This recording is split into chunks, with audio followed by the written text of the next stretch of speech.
E se eu te dissesse que na Santa Missa nada é por acaso? Parte 2. Oi, meu nome é Ana Celi O meu é Isabela Macedo. e esse é o Frequência 316. No vídeo de hoje nós vamos continuar te explicando a Santa Missa. Como a gente falou anteriormente, a Santa Missa se divide em 4 partes: ritos iniciais, liturgia da palavra, liturgia eucarística e ritos finais. E no primeiro vídeo nós falamos sobre os ritos iniciais e a liturgia da palavra. Caso você não tenha visto esse vídeo, Clara vai deixar o vídeo aqui no card para você assistir. Após a liturgia da palavra, começa a liturgia eucarística. E o que marca o início da liturgia eucarística é o canto das oferendas, ou seja, o ofertório, né? E aí, naquele canto, já começa a preparação do altar e também é o momento que a gente pode fazer nossa oferta em dinheiro, mas o mais importante, está sempre ofertando a nossa vida. Nós pegamos esse material litúrgico para poder mostrar como funciona melhor essa preparação do altar neste momento. Primeiro levam até o padre o cálice com estes elementos.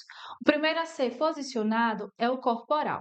Por que ele tem esse nome? Ele tem esse nome porque sobre ele vai o corpo de Cristo. Exatamente, ele é posicionado aqui porque ele vai receber todos os outros elementos. Normalmente em cima vem a pala, que é esse elemento aqui mais durinho, que vai servir também para proteger o cálice quando o sangue estiver consagrado, porque para evitar de cair mosca, qualquer outro elemento, em sinal de respeito ao sangue de Cristo. Abaixo da pala vem a patena, que é onde fica a hóstia magna, a hóstia grande do padre. Por que ela é a hóstia do padre é maior? Tem muita gente que se pergunta disso. Por que a do padre é maior e por que a nossa é pequena? É só para ser vista, porque o padre, no momento da elevação, a hóstia precisa ser, quanto maior a igreja, maior ela, para que ela possa ser visualizada de onde qualquer participante estiver. E também vem em cima do cálice esse paninho aqui que se chama sanguíneo, ele serve para limpar o cálice após a comunhão com qualquer resquício do sangue de Cristo. Em seguida vem as âmbulas, com as partículas que será distribuída para a Assembleia. E depois vemos as galhetas. Uma vem com a água e outra com o vinho. O vinho litúrgico, ele geralmente vem de uma fábrica, né, que faz esse vinho específico. E uma curiosidade é porque no Brasil nós usamos o vinho tinto, agora na Europa sempre vai ser um vinho branco, então não podemos esperar, né, que chegar na Europa e o padre estará usando o vinho tinto. E aí, logo em seguida, o padre coloca o vinho no cálice e um pouco de água. E aí ele faz essa oração que Clara vai deixar aqui embaixo na legenda para vocês.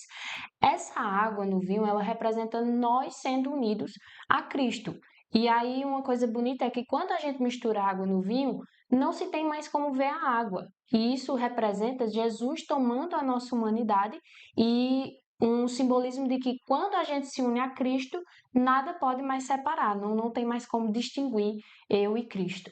Após misturar a água e o vinho, o padre oferece o pão, faz uma oração específica, depois ele oferece o vinho, faz uma oração específica. Em seguida, ele inclina a cabeça como um sinal de humildade, faz uma oração em silêncio para que todo sacrifício seja aceito por Deus. Isso, e aí nesse momento, em celebrações mais solenes, pode vir o incenso, né? Porque o incenso na Bíblia, ele está sempre ligado à presença sagrada de Deus. E o incenso também pode ir até a Assembleia, como um sinal de que aquela Assembleia ela é templo do Espírito Santo. Por fim, ele lava as mãos, pedindo a Deus que o purifique de suas faltas e que ele seja digno de celebrar o sacrifício. Nesse momento, ele faz uma oração em voz baixa ou em silêncio, e Clara deixa aqui embaixo a fala dele. E aí o padre vai receber o missal romano, onde ele vai ver a oração sobre as oferendas, que é aquele momento que ele fala, orai, irmãos e irmãs. E aí em seguida ele já fala, o Senhor esteja convosco, e a gente responde, ele está no meio de nós, representando mais uma vez a nossa posição em relação ao altar do sacrifício, no meio de todos. Todos nós estamos voltados para o altar, o padre, o ministério de música, os ministros e nós, a Assembleia. O padre também fala assim, corações ao alto, e nós respondemos, o nosso coração está em Deus. Nesse momento é muito importante que nós estejamos com o coração em Deus, né? E não pensando nos boletos que temos a pagar. Exatamente, né? E aí, após essas orações concluídas, vem uma parte muito importante da missa, que é o santo. Nesse momento do santo, os estados da igreja, eles se reúnem, nós, igreja militante, e a igreja triunfante do céu, né? Tanto que o padre já fala. com os anjos e santos, cantemos, e aí começa todo o santo. Tem uma leiga boliviana, inclusive, o nome dela é Catalina Rivas, se eu não me engano. Ela escreveu um livro sobre uma visão que ela teve na Santa Missa e ela relata que nesse momento do santo ela consegue ver anjos descendo do céu e se reunindo ao redor do altar para proclamar a santidade de Jesus. E aí o padre fala: na verdade, ó Pai, vós sois santos e fonte de toda santidade. Santificai nossa oferenda. Pronto, nesse santificai é a hora que nós devemos nos ajoelhar, né? Óbvio que quem tem algum problema de saúde, que é incapaz de se ajoelhar, né, deve ficar em pé. Mas quando eu vejo uma pessoa que é capaz de se ajoelhar, lá, olha, a cara pra cima dá vontade de. Isso mesmo, gente. Nesse momento é um momento de extrema adoração, tá? Então, toda vez que o padre elevar o corpo e o sangue, a gente deve olhar e adorar. Algumas pessoas ainda dizem em silêncio, né? E pode dizer, meu Senhor e meu Deus, eu creio, mas aumentai a minha fé.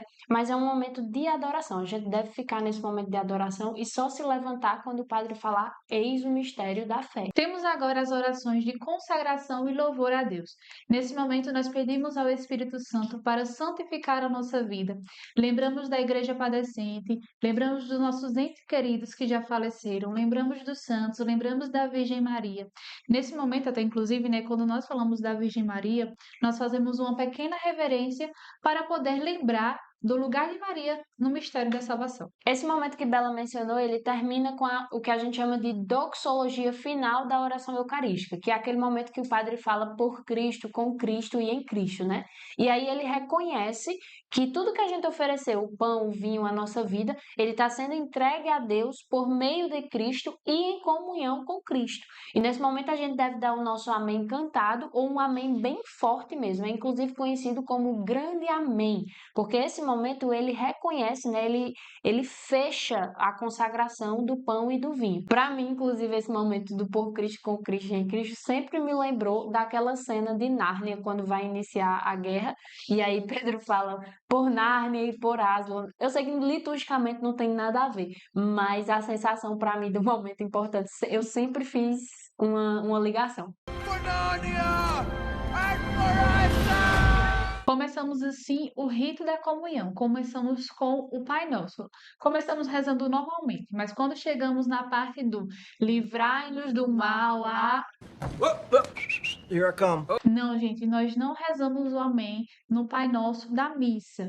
Quando chega nessa parte, mas livrai-nos do mal, o padre continua a oração dizendo: livrai-nos de todo o mal e pede a paz. É uma oração continuada, por isso que a gente não diz amém, né? E aí, nesse momento, ele vai pedir a paz, e se o padre chamar para a saudação da paz, a gente pode dar o abraço da paz ao irmão e tudo mais, né? Se não, se o padre pular para o Cordeiro de Deus, a gente não deve sair dando a paz aos outros, né? Toda vez que o padre não libera a saudação, ou então até libera, mas inicia o Cordeiro e ainda vem gente me dar a paz, me dá uma vontade de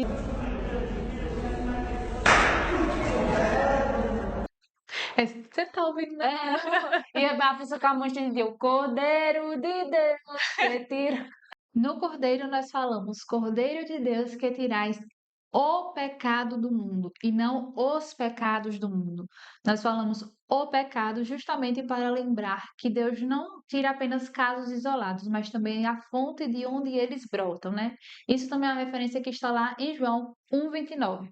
Em seguida nós respondemos, tende piedade de nós, duas vezes, e no terceiro cordeiro nós respondemos, dai-nos a paz. E em seguida tem um gesto muitas vezes passa despercebido, mas é um gesto muito maravilhoso, que é a hora que o padre ele parte a hóstia e retira um pequeno pedaço para colocar dentro do cálice com o sangue. Esse ato de partir a hóstia, né, ele remete a Jesus que se entrega e morre por nós e faz uma referência também a Lucas 22:19, ele partiu o pão, né?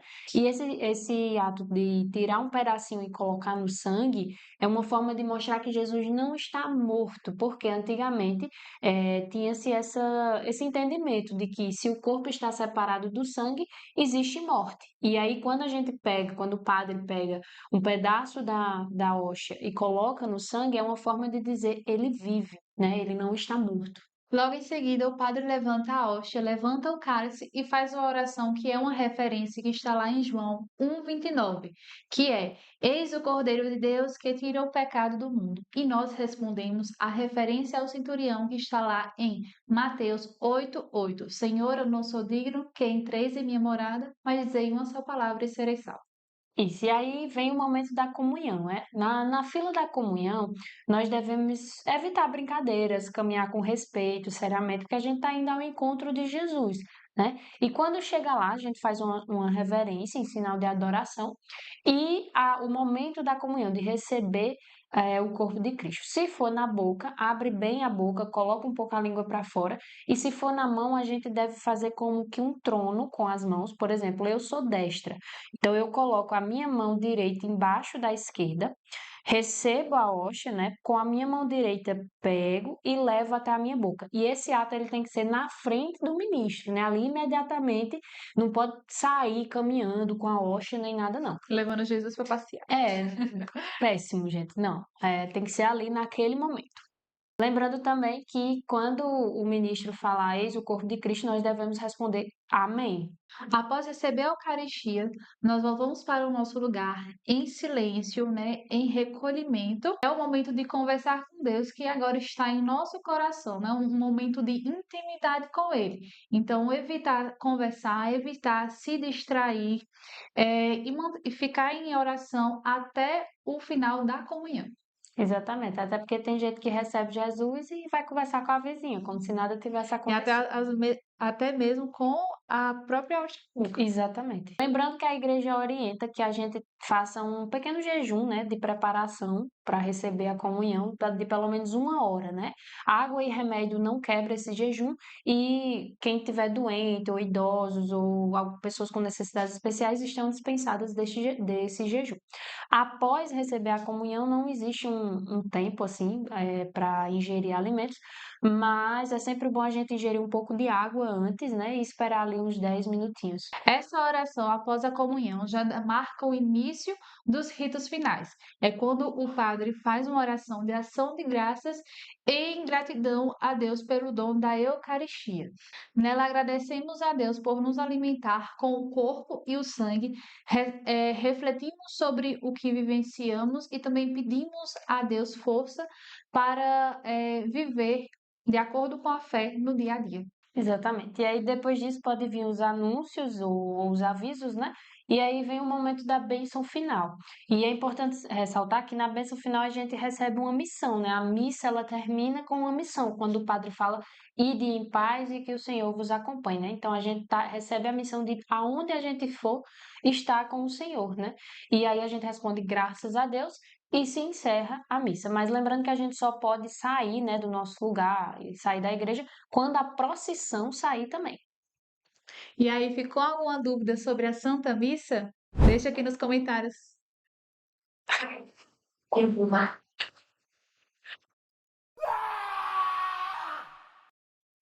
E aí, ficou alguma dúvida sobre a missa? Deixa aqui nos comentários que nós vamos te responder. Curte, compartilha, nos segue no Instagram e até o próximo Frequência 316. Tchau, tchau!